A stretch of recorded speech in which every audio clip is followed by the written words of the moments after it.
Welcome, everyone, to MSP Tutor. I'm your host, Steve Taylor. Today, I'm joined by Ian McDonald from getKambium. Ian, how you doing, sir? I'm good, Steve. How are you? I'm doing great. I don't know if it's just me or if your video froze. The video is gone. It was working about 10 seconds ago, and now it suddenly stopped. I wonder if you hit stop cam and start it again, if that'll fix it for you. There you go. Done. Perfect. All right. So today our topic is how and why to talk about your client's business. So how and why should we talk about your client's business? I can get right into it. To win business, you need to talk business. Our marketplace has changed. The people have changed. The technology has changed, and it's fundamentally affecting the way in which MSPs have got to engage with clients to win business. I've got a few slides, have to go through those and sort of get the conversation started. But yeah, MSPs need to talk business today, not technology. Of course, the neighbor decided to start mowing his lawn now. Hopefully, you don't hear that. No, so I can only just make out in the background. Okay. All right. So, I guess where do we start? The chicken or the egg? Do we talk about how or why? I think we should talk about why. Why should we talk about our client's business? Can I use a slide deck, because I sort of Absolutely. covered slides? Yeah, absolutely. Which screen am I going to cover off?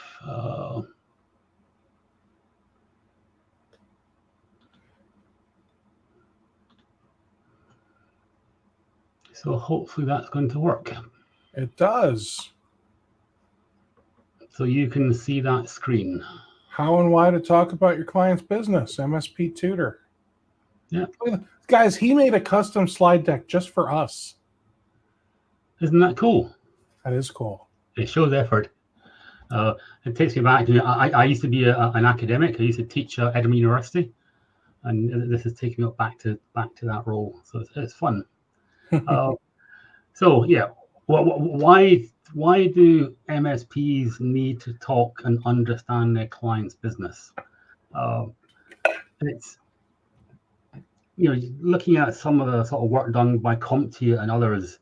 They came out last year and said, the days of speeds and fees tech talk, talking, technology, tickets, boxes, warranties, that talk of the IT guy to the IT guy it hasn't gone altogether, but it has changed. The buyer persona has changed. The buying processes have changed. Sales and client engagement is changing. And the people that MSPs are talking to are changing. So 17% of channel firms said they sell to the business owner president. 28% sell to business executives, to marketing guys, to CFOs, to CEOs, who are not really going to be that interested in the minutiae of the IT environment. 31% sell to the IT environment. They will be interested. But 26%, about a quarter of the marketplace, talk to all these people. So, we need to have business conversations, to answer how we can align IT to business goals and objectives. So there's a wonderful quote I saw. I can't remember exactly, but these days, don't bring tech talk to a business fight. You just need to talk about understand the business and how you're going to align IT to that business. Does that make sense? Yeah, so far.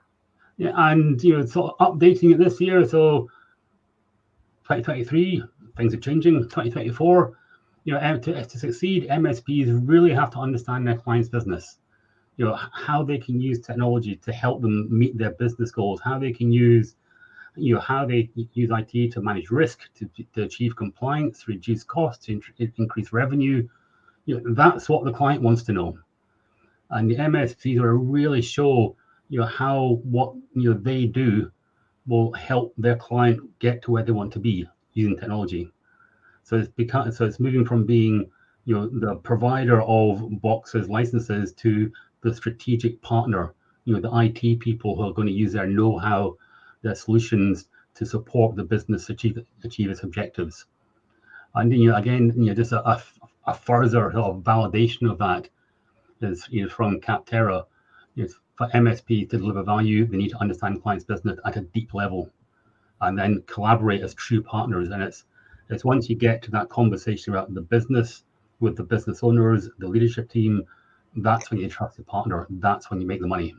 That's when you've got a sticky relationship. So does that answer the question? Why talk business? I mean, I guess. Yeah.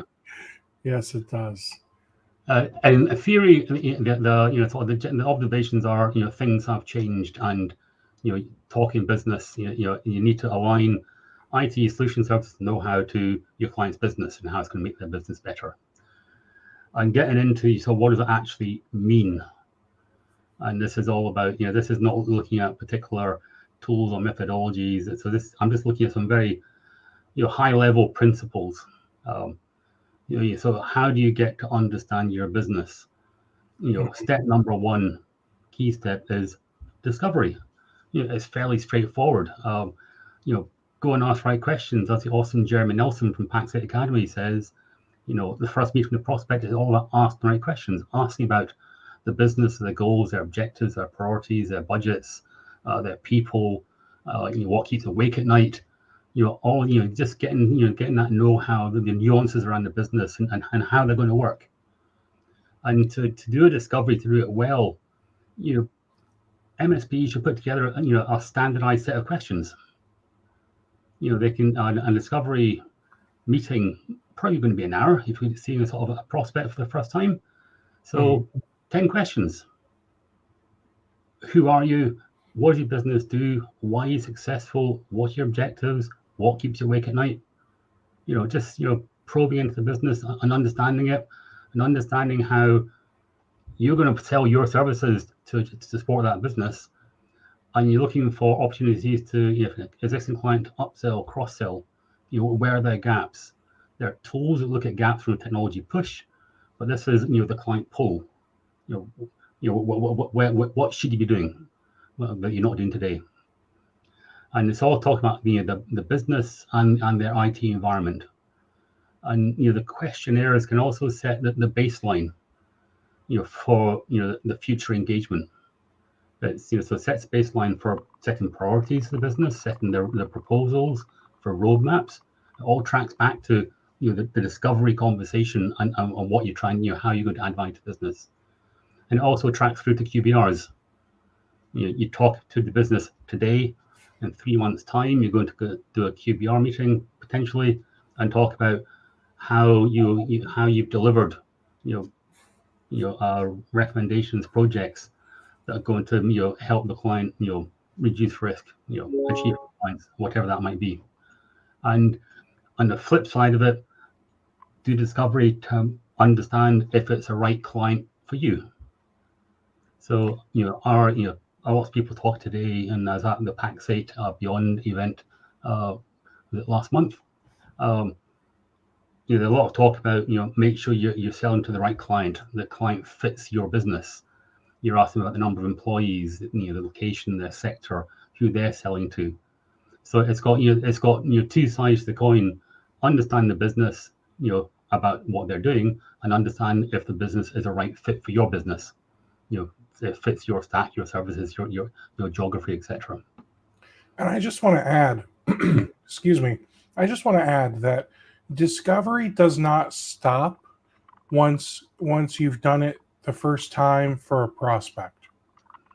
Correct. As somebody's a client, you need to constantly go through discovery, at different departments as they spin up new services or business units, or sometimes, just after a little bit of time goes by, things change, Absolutely. Yeah. So don't stop the discovery process? Absolutely not. Discovery can be as part of QBR is discovery. Has anything changed? Do we have new things that we need to do? Are there new priorities? Discovery can be with an initial client, with a new prospect. It can be about the generalities of the business, understanding a high level of the environment, the people, the business. At a future, in 3-6 months' time, you might do another discovery meeting, maybe tagged onto a QBR meeting, talking about AI. And are they using AI tools? Cybersecurity and AI is where the game's at the moment. So if you have the baseline discovery, but then the MSP can do governance workshops, AI workshops, tied into a QBR meeting potentially. So it's really getting to understand the business and into that depth and understanding change and changing technology and changing in the client's need. We know many of our partners who will do an annual discovery. So do a baseline discovery which sets up what's our roadmap, how we're going to work with this client for the next 12 months, and then they revisit that for the next 12 months. It's going to set the theme for the work. It's going to set the roadmap. It's going to set the budget. So discovery is not a one-off. It's an ongoing iterative process. Perfect. And then number two, this is not rocket science. Make the report, make the recommendations, make it easy. This is one of an MSP that I know reasonably well. They're a partner, and I love Cameron's quote. So put together a report, give the client the report, make it easy for your client to understand exactly what they need to do and where they need to work. And that's coming from understanding what the business is doing, where the business is going, how they can better use IT to get there.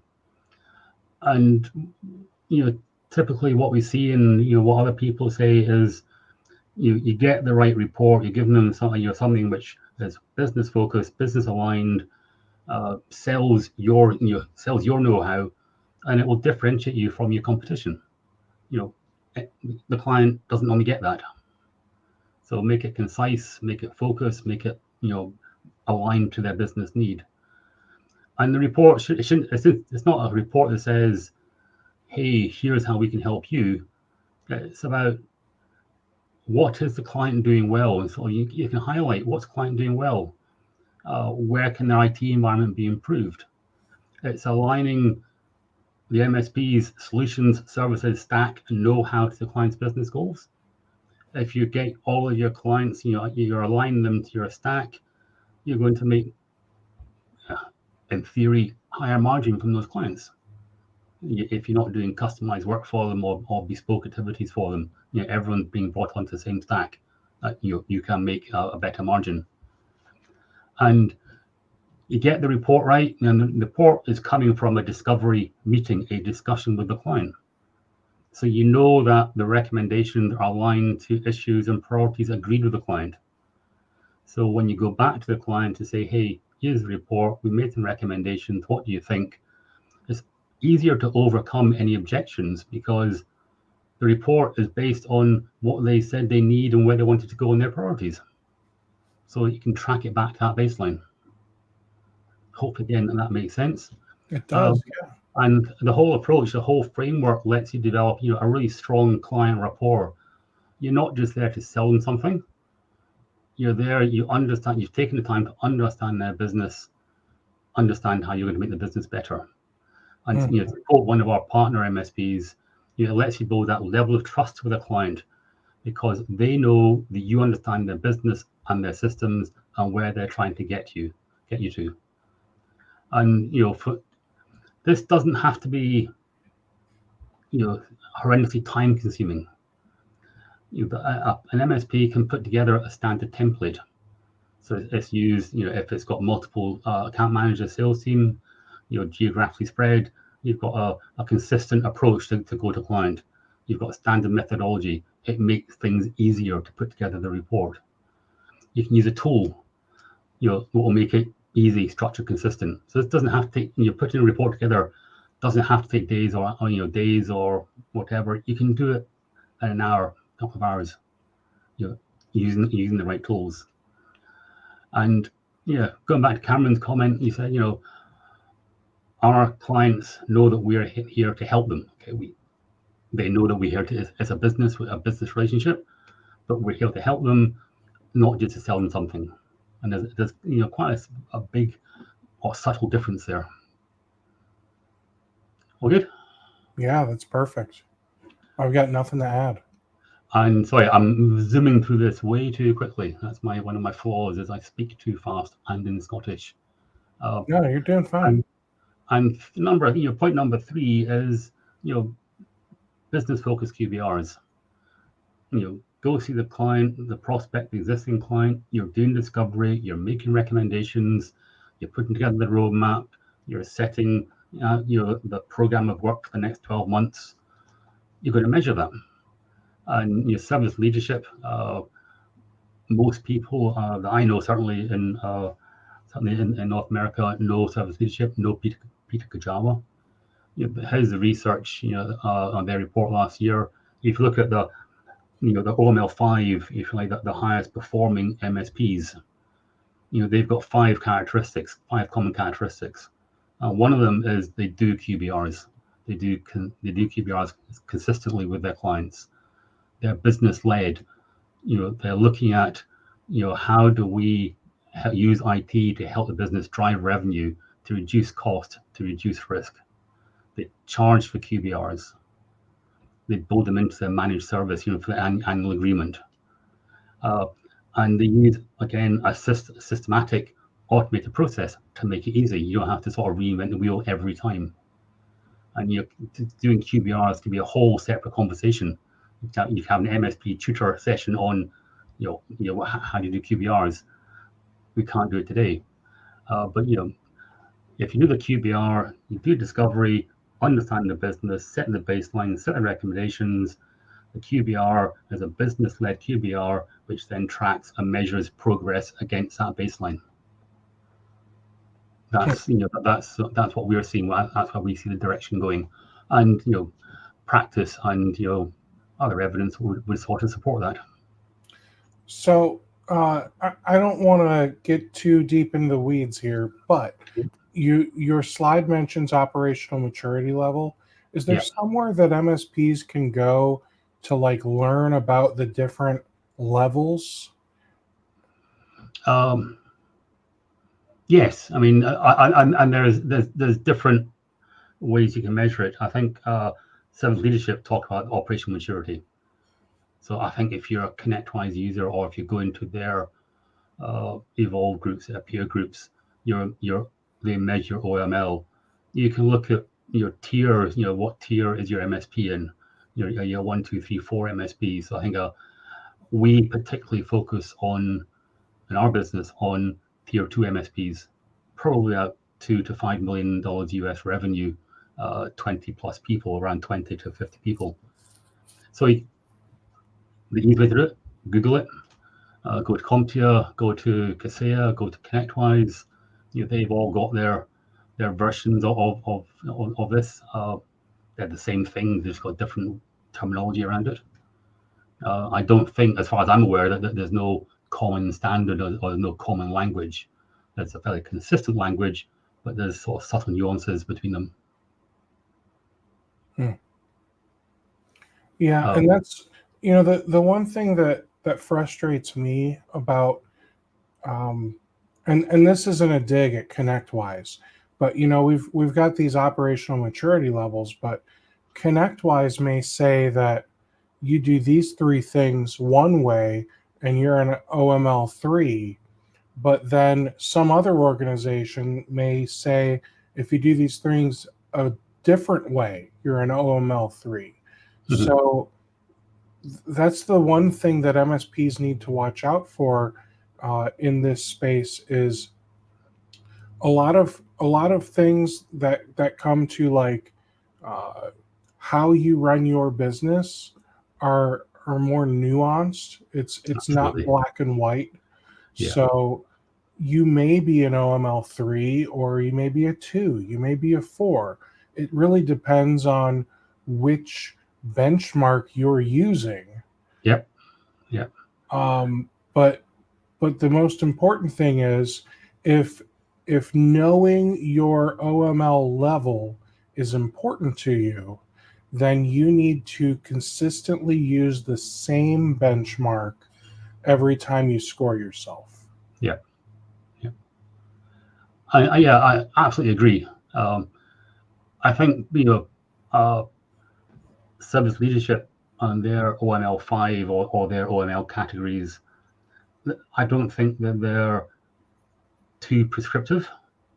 They're quite generalized, and you do these activities, you put together QBRs, for example. How you do it, there might be some common content to what they would say is a best practice QBR, but it's not being prescriptive as you have to have X, Y, and Z. That there is some flexibility about how you do these things and how you achieve what you're doing at different levels.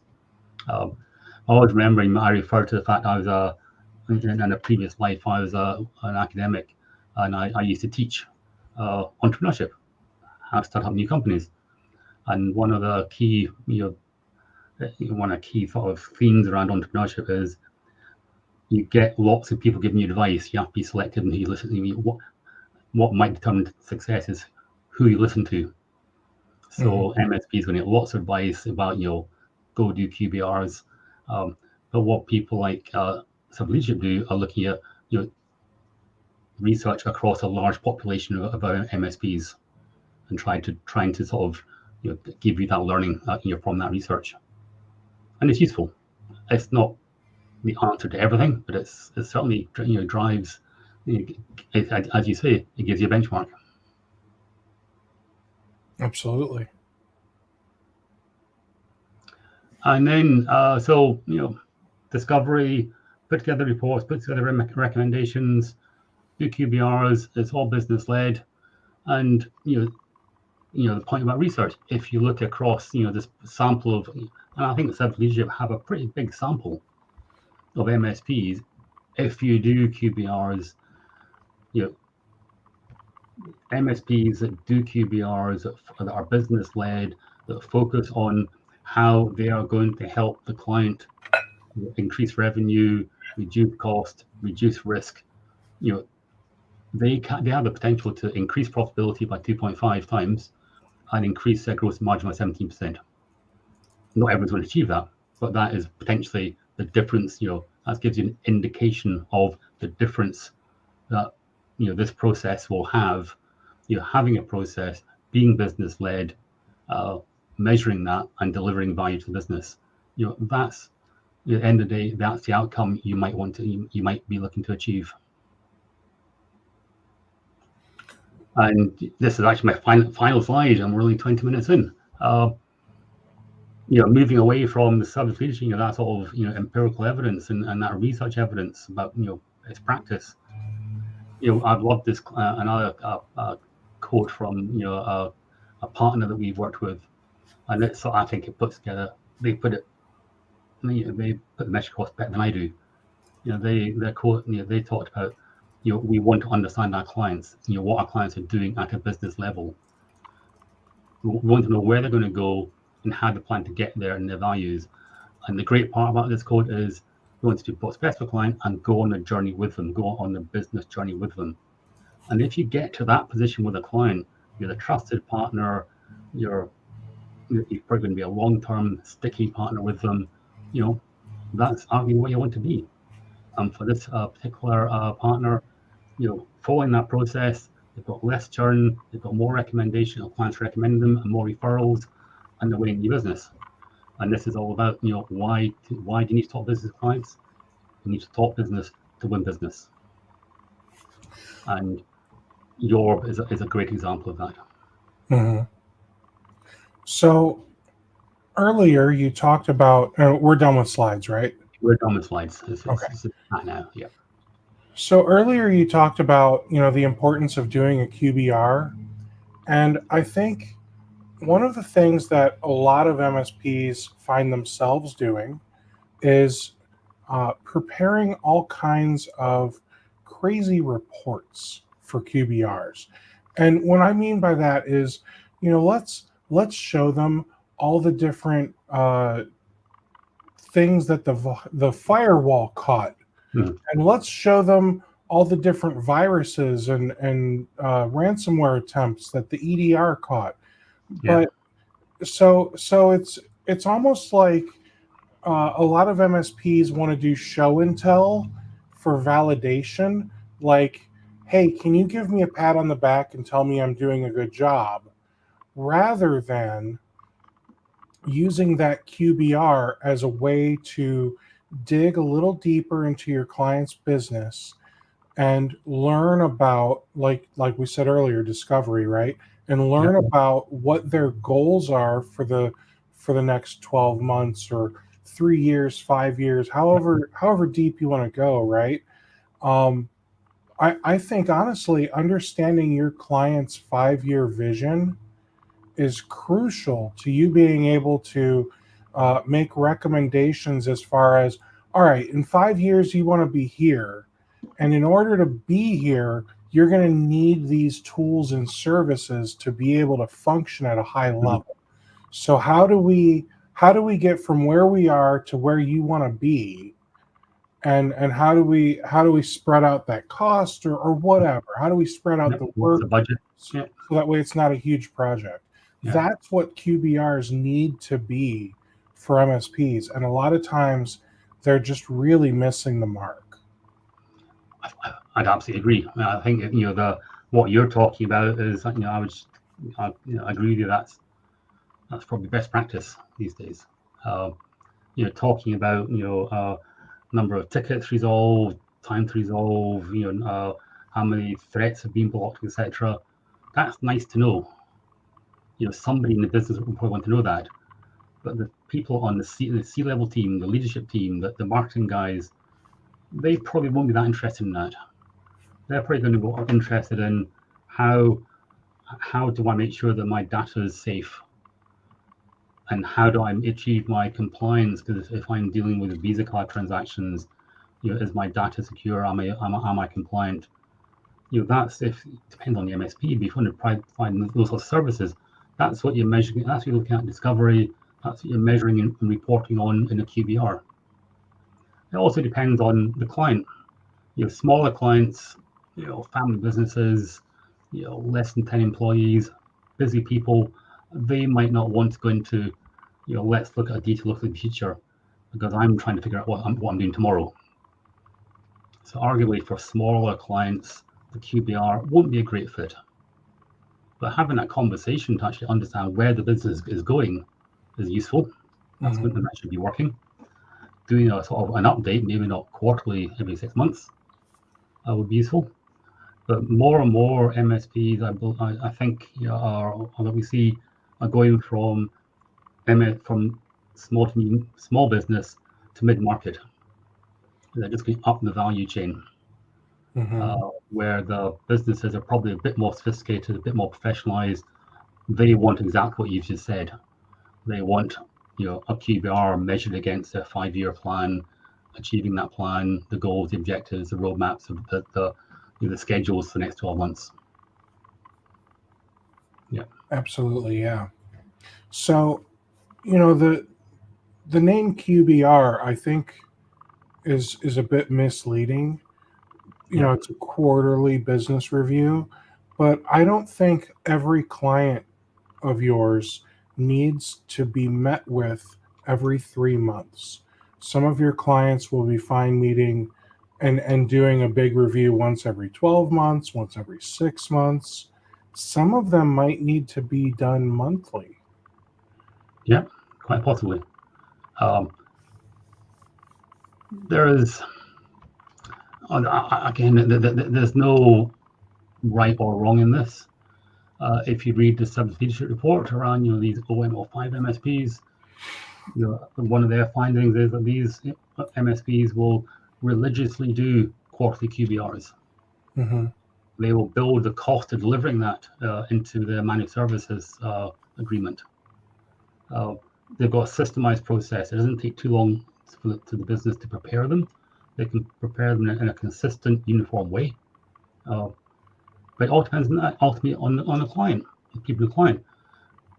If they don't want a quarterly meeting, where do you go? So I think maybe the wrong generalization, but the smaller the client, the busier the people, the less time, the less people they have, they're going to focus on that sort of meeting. So if again, it's moving up the value chain from small business to mid-market to large companies, they will have the time and the reason to do quarterly business reviews. Yeah. Now, how do we handle like negative feedback to our QBRs? Like, because eventually you're going to get a client that pushes back and says these are a waste of time, or I don't like what we're doing in this. I don't like what we're covering. That type of thing, or maybe you get the client that doesn't think their 5-year plan is any of your effing business. How do you handle that? Your budgets. I suppose the number way to answer that, are they the right client? If they're not willing to engage with you and get involved in that conversation and talk about where they're going in the next 3 years, can you do your job as well as you'd like to? So maybe that's one angle to it. So maybe they're not the client that you really want to be developing, because they're not engaging with you to get to that level of that trust. You're not going to become the strategic advisor. If they are pushing back against the recommendations, roadmaps, that's relatively easy because you said, well, in our discovery, when we had this conversation with you, you said these were things that were important to you. So are they important or not? So you can have that conversation, that dialogue. And some people might just be stubborn and going, I don't need this, I don't want this, and why am I doing this every 3 months? Then you're having that conversation about, is this the right client for me? How important would you say it is to involve like senior management from the MSP in these QBR meetings? Because a lot of the time the upper management from an MSP, they want to hire, we'll call them an account manager, a sales guy, that they want to kind of quarterback all these QBR meetings. Yeah. And sometimes I wonder, are they just saying you're in charge of this and walking away, or are they involved? How involved do you think the CEO of the MSP or senior management should be? I think the common view in that are, if you believe in doing QBRs and you believe in doing QBRs that focus on business, which I do, then you would want to have a member of the C-suite or the leadership team in a QBR meeting, because you're talking about how IT is helping them achieve their business objectives. You want the C-level or the executive leadership teams buy into that plan, because it's going to get bought into across the business.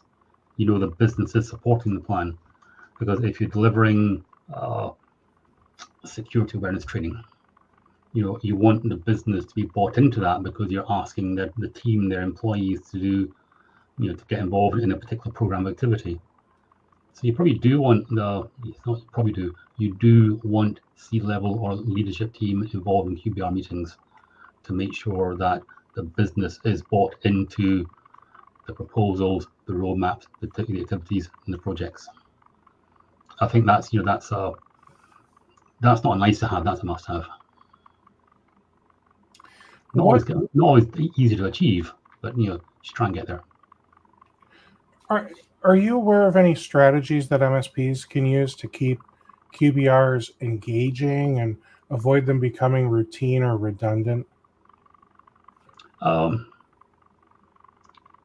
Not strategies per se, that's probably just best practice. Making sure they are focused on the issues that are important for business. Making sure they're focused on revenue, cost, and risk. Making sure you're looking at looking at what's being delivered, what's been achieved, what's going to happen in the next quarter. So making sure that they're simple, they're focused, They're relevant to the audience, to the stakeholders, and arguably, best practice is don't try and reinvent the wheel every time. Have a standard framework to do it. You can go onto different websites and again look at different templates for QBRs. But my favorite one, and I'll be quite open about this one, is the template recommended by service leadership. Being business-led, tracking against business goals and objectives, reviewing agreements, looking at changes, looking at the next quarter. It's having that business-led conversation. Now, how do you measure the success of a QBR? I know like a hard metric would be how much new business did I get from this? But I'm sure there are some soft metrics like maybe client satisfaction. There will be metrics around, one is the MSP demonstrating to their client of showing their value.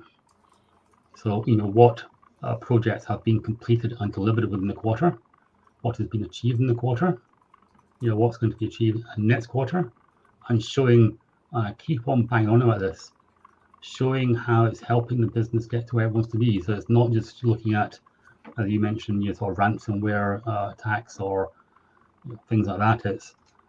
It's showing it's becoming part of the business's planning process and part of that team, become the trusted advisor, like the accountant, like the lawyer, and it's having that high level conversation with leadership. So the metrics are, I would guess, I haven't actually looked at this in detail, is it's about client retention. It's about uncovering new business, uncovering opportunities, upsell and cross-sell. It's about staying relevant to the client. It's looking at changes in the client business and making sure you're tracking those changes. It's looking at recommendations, new recommendations, because you can actually track. If you're doing discovery well, you're doing reporting well on QBRs as a streamlined process. You look at what's happening, what's our roadmap going to be over the next 12 months. So we know partners who, at the beginning of a financial year, will do discovery. That's setting the framework, the program of work for the next 12 months. The QPR is monitoring that, so there's no surprises, everyone's on the same page. You're getting buy-in from the right people. And it's just giving that evidence of value. One of the things that I think MSPs are falling victim to is, and I don't mean to pick on you, Ian, but MSPs feel, a lot of MSPs lately feel like they can't implement something new, like doing a QBR, without first acquiring technology to help them do the thing. So full disclosure, Ian works for getKambium. getKambium is a platform that helps MSPs with sales and QBRs. To be fair, MSPs who want to get started with doing QBRs don't need any tools. Tools help. Tools absolutely help. Whether it's getKambium or one of the other probably dozen QBR platforms out there specifically for MSPs, yes, there are probably that many. Yes, they will help and they will make your job quicker. But if you're just getting started with QBRs, you don't need to just go and invest hundreds of dollars a month into a new tool just to be able to do this. That's only going to eat into your overall profit margin, and that's not an effective way to do business. Now, if you start doing QBRs and you start generating additional project work or additional MRR because of them, take that money and reinvest it into your business as a way for you to be able to do these more rapidly, Yep. because the overall goal should be, I want to be able to knock these out more quickly, more efficiently, and be able to do more of them in the same amount of time. And once you make it so that way, maybe one QBR takes you 8 hours to prepare for, Mhm. and then you sign up for something like getKambium, and now it's taking you an hour and a half or 2 hours to prepare for. Now that means you can prepare for 3 or 4 QBRs in the same amount of time, Yep. which means either A, you're servicing more clients than you were, like more of your existing clients than you were, or B, you've got capacity to bring on more clients, or Yep. C, both. Yeah. I think you're absolutely right. MSPs don't need a tool. It's not an essential requirement before you do QBRs. MSPs are arguably there's tool overload. We've got too many tools in the business. We've got to onboard tools. We've got to train people. That's all taking time. Is it worth it? What's in it for me? What's in it for you for the MSP with a QBR tool is that you have got consistency. You don't have to reinvent the wheel every time. Because if you're doing it on, let's say, a Word document or Excel, use Excel as a discovery tool or a sales tool, fine. But it will take you more time. It won't be such a reusable process. You won't be able to sort of implement the process across a team, either in your own office or geographically dispersed team. You won't have the same frameworks, the right questions. You probably won't have the same integrations to bring in feeds from your PSA or whatever it is to sort of support the QBR process. So yeah, maybe if MSP is getting up to speed with, do I need to do a QBR? They can put together a couple of reports, go to one of the vendors and do a trial, and see if you can just do a QBR using the tool, see how easy it is to onboard. Is it going to be a problem or a challenge for you? Or just put together a QBR, bespoke report for the client, and test the client through. Are they receptive to it? Not all clients are going to be receptive to it, but you can test. Is it going to work with our client base? Is it working with our team? Are people going to adopt it? And test all those things before you actually pull the press a button and implement the tool. But if you're a growing MSP, you want to move market, you want to move into becoming more services, standardizing stat, growing margin, then a QBR is a tool that you should be implementing to achieve and measure that progress. So it's as much for the business as it is for the client. Amen to that, man. Well, Ian, is there anything else that you think MSPs need to know about effectively talking about their clients' businesses? No, there is. As I said earlier, it's not rocket science. It'll be natural to some people to have that conversation. It won't be so natural to other people. But the only the purpose of this conversation, of this session, is we believe that it's important for MSPs now to have that business conversation, and that business conversation should drive client engagement. And I could have done the session in 10 seconds. Just do this, trust me. Let's in a bit more detail. Nobody ever listens when you say, do this, trust me. Yeah, I know, I was blowing it. All right, Ian, thank you so much for coming on here and doing this. Thank you everybody for watching, and we will catch you next week at the next MSP